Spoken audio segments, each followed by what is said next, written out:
Salut à tous, on se retrouve aujourd'hui pour parler du Real Madrid en ce jeudi 7 juillet et on commence directement avec le retour à l'entraînement, c'est imminent la pré-saison parce qu'en gros le Real Madrid reprend l'entraînement ce vendredi, donc demain, vendredi 8 juillet, retour à l'entraînement pour l'équipe madrilène pour préparer bien sûr cette future saison. Donc attention, il n'y aura pas tous les joueurs du Real Madrid qui seront présents demain pour l'entraînement. Certains joueurs, ceux qui n'auront pas joué des matchs, par exemple Luka Modric qui a joué un match de Ligue des Nations, donc lui ne sera pas présent demain à l'entraînement, il sera de retour fin de semaine prochaine.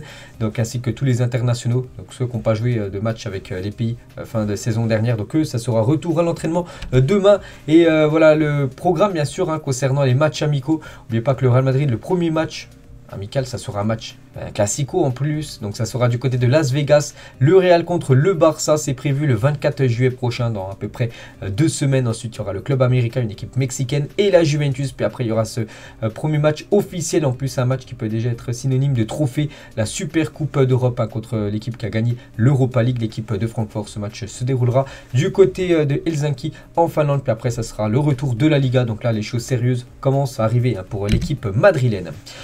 Toujours avec le Real, donc hier, le 6 juillet, donc aujourd'hui on est le 7, hier c'était le 6, et le 6 a été une date très importante pour l'équipe du Real, parce que le meilleur buteur de l'histoire du club arrivait, c'était il y a 13 ans, jour pour jour.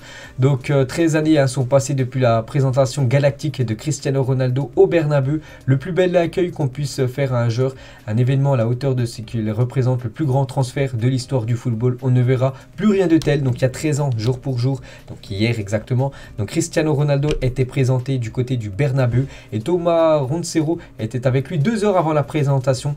Donc il a dit, donc il m'a demandé: tu penses vraiment que le stade sera plein juste pour me voir porter le maillot? Je lui ai répondu: le stade sera trop petit, tu n'imagines pas le bonheur que ton arrivée a procuré aux supporters du Real Madrid. Un petit rappel, Ronaldo quittait l'équipe de Manchester United pour rejoindre le Real Madrid, et du coup il y avait beaucoup d'engouement par rapport à l'arrivée de CR7 du côté de l'Espagne. Regardez les photos qui datent il y a 13 ans, jour pour jour. Donc là il n'y avait même pas de match après, c'était juste la présentation de Cristiano Ronaldo, et regardez le monde, le stade était à guichet fermé juste pour accueillir Cristiano Ronaldo. Plus de 80 000 personnes du côté du Santiago Bernabéu, incroyable bien sûr. Jamais il y a eu autant de monde pour une autre présentation d'un autre footballeur du côté du Real Madrid, incroyable bien sûr. Donc la légende Cristiano Ronaldo. Donc voilà toutes les photos bien sûr, donc elles datent d'il y a 13 ans, jour pour jour. On peut voir Eusebio, on peut voir aussi Alfredo Di Stefano à gauche bien sûr sur cette photo les gars. Donc Alfredo Di Stefano avec Cristiano Ronaldo. Et aujourd'hui les gars, en ce 7 juillet, donc 8 ans depuis la disparition d'Alfredo Di Stefano, vous savez que maintenant le stade porte son nom, donc c'est une légende totale du côté du Real Madrid. Donc il y a déjà 8 ans jour pour jour là qui nous quittait. On peut voir qu'il nous a quitté le 7 juillet 2014 à 88 ans. Donc il était né le 4 juillet 1926, Alfredo Di Stefano.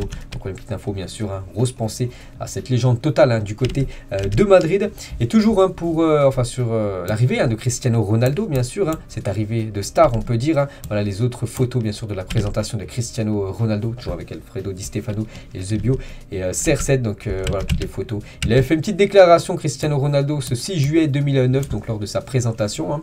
Bien sûr, c'est un grand défi maintenant et tout le monde le sait, mon rêve est de jouer à Madrid. C'est ma nouvelle maison, mon nouveau club et je vais me donner à 100% pour ce club. Donc il a respecté ce qu'il avait dit. Voilà, il va se donner à 100%.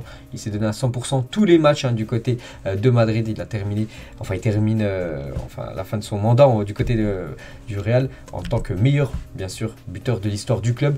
Et donc le Real, avant son arrivée, c'était 9 Ligues des Champions remportées à son départ, 13 Ligues des Champions, 4 Ligues des Champions remportées sous l'ère Cristiano Ronaldo, et ses stats complètes, donc 438 matchs, 451 buts, donc il a plus marqué que disputé de matchs, donc déjà ça c'est incroyable. Et on peut rajouter aussi beaucoup de passes D, je crois qu'il a plus de 130 passes D du côté du Real, et aussi en Ligue des Champions, donc 101 matchs, 105 buts en Ligue des Champions du côté du Real, incroyable les statistiques du meilleur joueur de l'histoire de l'équipe du Real Madrid. Et toujours avec CR7, donc avant on l'appelait CR9, le premier joueur de l'histoire de la Liga a marqué lors de ses 4 premiers matchs CR9. Donc c'est vrai que la présentation a été magnifique, et lors des 4 matchs qu'on suivit, donc ces 4 premiers matchs, il a été à chaque fois buteur. Cristiano Ronaldo, bien sûr, répondait déjà aux attentes dès son arrivée du côté de Madrid. Voilà une petite photo de CR9, Cristiano Ronaldo à l'époque avec Raoul aussi, autre légende du club madrilène. Lui aussi les gars, il a rejoint cette équipe du Real Madrid, donc c'était il y a 9 ans, jour pour jour, il y a 9 ans que nous avons présenté Dani Carvajal au Real Madrid, du côté du Bernabéu. Bon, il y avait beaucoup moins de monde que la présentation de Cristiano Ronaldo, mais c'est une légende aussi du côté du Real. Il a remporté 5 Ligues des Champions, Dani Carvajal, du côté du Real Madrid, donc ses débuts, donc il y a plus de, enfin c'était il y a 9 ans, et à présent, donc là il y a quelques semaines, avec de nouveau une Ligue des Champions remportée par le défenseur droit Carvajal. Les autres joueurs, les gars, peut-être on pourrait les considérer en tant que légendes dans quelques années. Tout d'abord, voilà Rodrigo, on va le présenter plutôt actuellement comme un crack, le crack brésilien avec sa copine, Luana. Voilà, il y a le dernier jour de vacances, on va dire, pour Rodrigo avant de reprendre l'entraînement semaine prochaine. Une nouvelle coupe de cheveux pour Eder Militão, le défenseur brésilien. On peut voir qu'il a vraiment rasé sur le côté, crête en haut. Comment dire, Fede Valverde, Vini Junior, ils étaient à un concert d'un chanteur latino, toujours avec Vini Junior, malgré que pour lui aussi c'est toujours les vacances. Il reviendra lui aussi courant semaine prochaine à l'entraînement. On peut voir qu'il est très bien affûté, ça c'est encore une très grosse saison pour Vini Junior. On peut voir aussi une photo de Reinier Jesus, joueur du Real Madrid prêté lors des 2 dernières saisons du côté de Dortmund. Il devrait de nouveau être prêté à une autre équipe européenne. Donc voilà, Vini et Reinier, donc les deux sont très grands copains, les deux bien sûr sont brésiliens. Camavinga, les gars, donc Camavinga pendant ses derniers jours de vacances, on peut voir qu'il est devenu le premier footballeur a défilé pour la marque française Balenciaga. Donc la pépite a défilé aux côtés de Nicole Kidman et de Kim Kardashian pour la nouvelle collection de Balenciaga. Donc une petite info concernant comment dire, Camavinga, qui est footballeur et maintenant mannequin. Voilà, lors de ses heures libres, on va dire. Donc voilà, plutôt un look plutôt improbable pour bien sûr le joueur du Real Madrid. On va parler de Lucas Vázquez qui a été interviewé par le journal AS. On va revenir sur toutes les déclarations de Lucas Vázquez, ce joueur un peu couteau suisse que tu peux faire jouer un peu partout du côté du Real. Il peut dépanner au poste de défenseur droit, en milieu de terrain. Il peut aussi dépanner en tant qu'ailier droit. Vraiment, ça on a besoin de lui. Donc voilà, il peut jouer pas mal de positions. Et souvent, il dépanne. Et il dépanne plutôt bien parce que souvent, voilà, il est bon comme Lucas Vázquez. Donc sa première déclaration: j'essaie de montrer chaque jour que je suis prêt à jouer pour le Real. C'est ce que j'essaie de faire, me battre pour obtenir des minutes et convaincre les entraîneurs de me faire confiance, et cette confiance rend mon football meilleur chaque jour. Il a également dit j'essaie d'être un meilleur footballeur chaque année, d'améliorer des aspects de mon football qui sont les plus faibles. La vie de footballeur me comble parfaitement, je suis un privilégié et je m'entraîne pour que cela dure encore de nombreuses années. Bien sûr, être au top. En plus il joue au Real Madrid, la meilleure équipe au monde, donc pour lui c'est que du bonheur. Toujours avec lui, notre exigence est toujours de tout gagner, à commencer par la Super Coupe d'Europe face à Francfort le 10 août prochain, qu'on a parlé tout à l'heure. On va tout donner pour remporter les 6 titres en jeu cette saison et réaliser le sextuplé. Donc voilà, il est vraiment ambitieux. Il veut, voilà, le Real Madrid va jouer 6 compétitions, donc voilà, cette Super Coupe d'Europe. Donc il veut tout rafler, les 6 titres. Bon, après, ils peuvent le faire. Il y a quelques équipes qui ont déjà réussi à le faire dans l'histoire du football, mais ça reste très compliqué parce que voilà, c'est très compliqué, bien sûr. Donc après, ça peut être réalisable. Donc voilà, il veut tout rafler saison prochaine. Lucas Vázquez. Toujours avec lui, qui aurait pensé que Modric serait titulaire au milieu à chaque match à l'âge de 36 ans, que Benzema allait être le meilleur buteur de la Liga, marqué 44 buts cette saison à l'âge de 34 ans. Ils sont un exemple pour les Madrilènes et pour le football mondial. Donc voilà, il a tout dit bien sûr sur ces deux légendes, Modric et Karim Benzema. Toujours avec Vázquez, le chemin vers la finale à Paris est difficile à améliorer sur le plan émotionnel. Une folie, jouer le match retour au Bernabéu contre ces grandes équipes a rendu tout très agréable pour nous, pour le Real, pour tout le monde. Il a aussi dit cette Ligue des Champions a été folle. Le secret, c'est l'ADN du Real Madrid. Ne jamais baisser les bras, y croire jusqu'au bout. Tous les joueurs ont cru en l'équipe et ont rendu possible de jouer la finale. La 14e a été spéciale pour tout le monde. C'est vrai que pour moi, c'est certainement la plus belle Ligue des Champions remportée par le Real lors de ces dernières années, après lors des Ligue des Champions, les premières remportées en 55, 56, 57, tout ça, je me souviens plus bien sûr le parcours du Real, mais là vraiment elle a été magnifique par rapport surtout au scénario totalement improbable à chaque fois des matchs, que ce soit le PSG, Chelsea ou surtout Manchester City avec ses 2 buts inscrits de Rodrigo en toute fin de match, donc incroyable bien sûr. Voilà cette Champions League, et Vázquez bien sûr le confirme. Toujours avec lui maintenant, j'apprécie vraiment de jouer comme latéral. Chaque match j'en profite et je prends du plaisir. Mon objectif est de faire mieux à chaque match et de faire une bonne performance et de devenir un joueur important à ce poste de défenseur droit. Il a également dit depuis tout petit, j'ai toujours voulu jouer sur l'aile et marquer des buts. Quand au début on m'a mis à latéral, je n'étais pas entièrement content, mais maintenant ça fait 1 an et demi que je joue à ce poste et à chaque match je me sens plus à l'aise. Donc voilà, en gros il peut jouer couteau suisse bien sûr, mais maintenant ça ne le dérange pas de jouer défenseur droit, même si avant il préférait jouer quand même plus on va dire dans le secteur offensif. Toujours avec lui, bien joué, très nuancé. Il y a différents styles de jeu, mais ce qu'on aime, c'est gagner avant tout cette saison. On a remporté la Ligue des Champions, la Liga et la Super Coupe d'Espagne. 3 titres aussi importants ne se gagnent pas en jouant mal. Hein.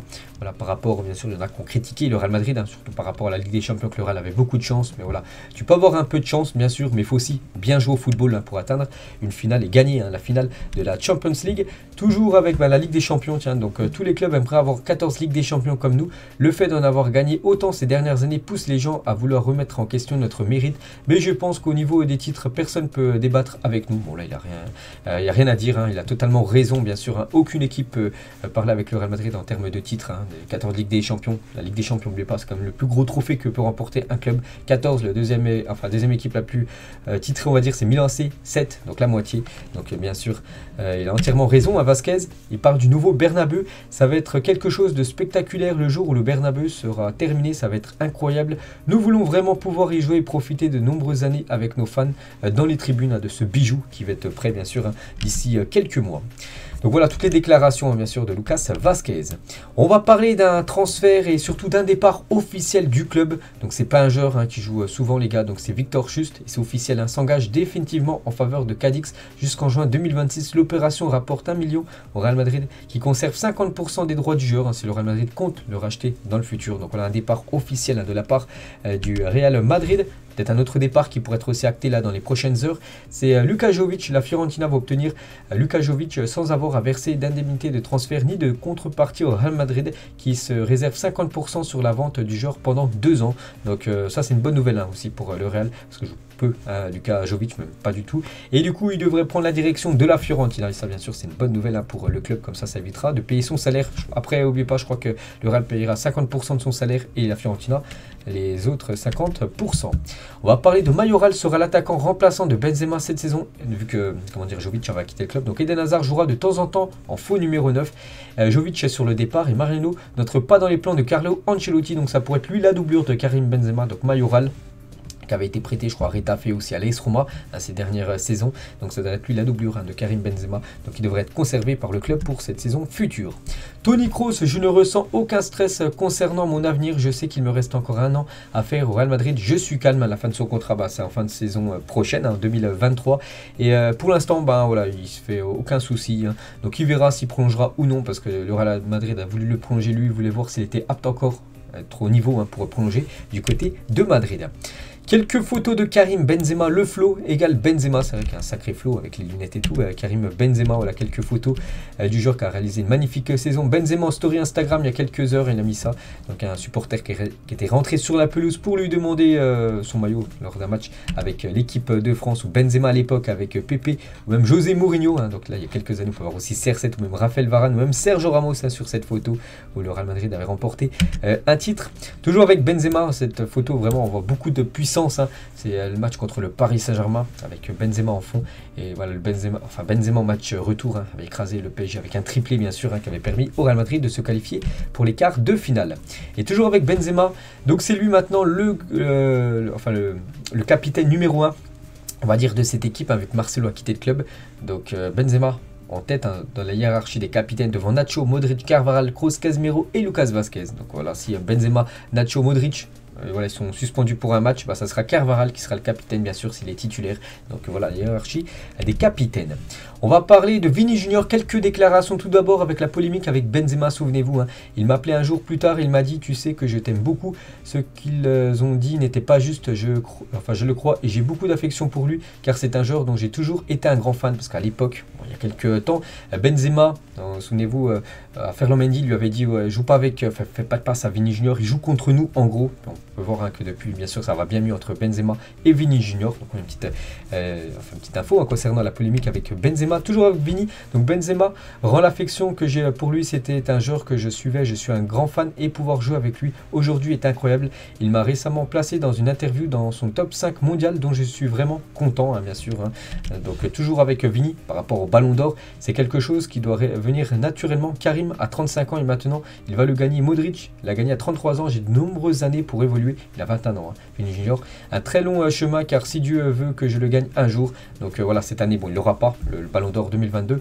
Mais voilà, il peut bien sûr le prétendre dans quelques années. Donc je pense qu'il terminera au moins dans le top 5. Hein, Vini Junior qui sera bien sûr une très très belle place hein, pour un joueur âgé de seulement 21 ans. Toujours avec lui, critiquer ma finition. Oui, les gens parlent, mais la dernière saison est toujours celle qui reste. Les gens ne se souviennent pas que lors de ma première saison, j'ai remporté 2 fois le prix du meilleur joueur du mois et que je me suis blessé. Malgré ça, il avait quand même remporté le prix du joueur du mois. C'est vrai que voilà, il faut pas oublier quand même. À l'époque, il avait beaucoup de mal à finir ses occasions, mais là, vraiment, la dernière saison a été magnifique hein, en termes de statistiques hein, pour Vini Junior. Toujours avec lui, chaque fois que je regarde le but en finale de Ligue des Champions, vu que c'est lui l'unique buteur, je deviens émotif. Je ne pense pas qu'il y ait quelque chose de mieux au monde que ça, voilà, de marquer un but et surtout un but surtout en finale, hein, je vous parle en Champions League et de donner un titre de plus à son club. Où me classerait sur la liste des meilleurs joueurs au monde, je laisse ça aux gens, mais rappelez-vous que j'ai marqué un but en finale, un but en demi-finale et une passe décisive en quart de finale, il a rigolé. Donc actuellement, oui, on peut le mettre dans le top 5 des meilleurs joueurs au monde, enfin des meilleurs joueurs actuellement de la planète, on peut le mettre dans le top 5 hein, facilement, Vini Junior. Toujours avec lui, suis-je une idole au Real Madrid? Non, je n'ai que 21 ans. Je veux suivre des joueurs comme Karim, Modric, Marcelo qui ont remporté 5 titres de Ligue des Champions. Je veux me rapprocher le plus possible d'eux. C'est alors que quelqu'un peut m'appeler ainsi en tant que légende du côté du Real. Tout à l'heure, hein, j'ai employé le mot de crack hein, pour Rodrigo, la même chose hein, pour Vini. Pour moi, c'est encore un crack, c'est pas encore une légende hein, du côté du Real. Bien sûr, s'il reste longtemps au club, s'il continue comme il a été la saison dernière à être décisif, là, bien sûr, il deviendra une légende du Real Madrid. Il parle de Lucas Paqueta. Donc Paqueta et moi, nous rencontrons toujours. Il était dans le stade lors du match contre Manchester City. Pour me voir, il restera à jamais mon meilleur ami dans le football. Là, il y a beaucoup d'amitié entre les deux anciens joueurs de Flamengo, Paqueta et Vini Junior. Et toujours avec Vini Junior, Militao et Rodrigo, on peut voir qu'ils devraient prolonger là très prochainement, là, courant juillet, leur contrat. Donc Rodrigo et Militao devraient être prolongés jusqu'en 2028 et Vini Junior devrait être prolongé jusqu'en 2027. Actuellement, Vini est lié hein, jusqu'à 2024 du côté du Real Madrid. Casemiro, il a dit: j'ai eu une enfance, une famille et une vie difficile avant d'y arriver. Mon père nous a abandonnés quand j'avais 3 ans et j'ai dû devenir le père de mes frères. Ma mère a toujours travaillé comme femme de ménage du lundi au dimanche dans toutes les maisons qu'elle pouvait. Elle a tout fait pour nous. Quand j'ai touché mon premier gros salaire, je lui ai acheté une maison pour la remercier de ce qu'elle a fait pour nous. Respect à lui pour sa carrière, bien sûr, à Casemiro, hein. Une légende, hein, lui, on peut le mettre en tant que légende, hein, avec tout ce qu'il a remporté du côté de Madrid. Regardez les joueurs nommés hommes du match lors des 5 dernières finales de Ligue des Champions du Real Madrid. Donc en 2014, lors de la décima, ça a été Angel Di Maria qui avait reçu hein, le trophée d'homme du match. En 2016, ça a été Sergio Ramos. En 2017, ça a été Cristiano Ronaldo. En 2018, ça a été Gareth Bale avec son doublé, dont ce magnifique retour acrobatique en 2022. Là, il y a quelques semaines, hein, ça a été Thibaut Courtois qui a été élu homme du match. Et ça aussi, c'est simplement mérité. Toujours avec le Real, on peut voir que le Real Madrid est classé 2e par rapport aux plus grosses affluences, enfin aux meilleures moyennes de spectateurs par match au XXIe siècle. 70 016 supporters en moyenne hein, sur les 20 dernières saisons se déplacent du côté du Bernabéu pour suivre les matchs du Real Madrid. Il y a juste Dortmund qui fait mieux en Europe, donc félicitations bien sûr au Real Madrid. Toujours avec le Real Madrid, l'équipe la plus populaire au monde classée par le nombre total d'interactions sur Facebook en juin 2022. Les Blancos ont dépassé le Barça, les clubs de PL et l'équipe de NBA. Le compte Facebook a jusqu'à présent été liké par plus de 112 millions d'utilisateurs. Hein, le compte Facebook du Real Madrid, on peut voir qu'ils sont en première position hein, devant ces énormes teams. Donc 3 autres clubs de football et une équipe de NBA. Donc incroyable bien sûr, hein, beaucoup de personnes qui ont liké l'équipe du Real Madrid. Toujours avec Madrid, des légendes à l'époque. Mesut Özil bien sûr avec cette veste emblématique, hein, cette veste spéciale Ligue des Champions du Real à l'époque. De légendes aussi, Sergio Ramos avec Cristiano Ronaldo. Et on finit les gars avec des autres légendes. Et c'est la dernière photo du jour, hein, classé ces 4 très grands joueurs du meilleur au moins bon. Donc voilà, il y a Figo, Ronaldo, Zidane, Beckham. Donc pour ceux qui veulent, n'hésitez pas à le mettre en commentaire. Moi je vais vous donner mon classement. Pour moi le meilleur les gars, je mettrai Zizou en première position. Je mettrai Ronaldo R9 en deuxième position. Je mettrai Luis Figo 3e et je mettrai David Beckham le moins bon, même si bien sûr il avait un énorme talent, mais le moins bon parmi ces 4 légendes. Hein, je mettrai quand même David Beckham 4e. Donc voilà les gars ce qu'il y avait à dire aujourd'hui concernant l'équipe du Real Madrid. J'espère que ça vous a plu. On se retrouve demain, on parlera cette fois-ci du FC Barcelone. Ciao à tous.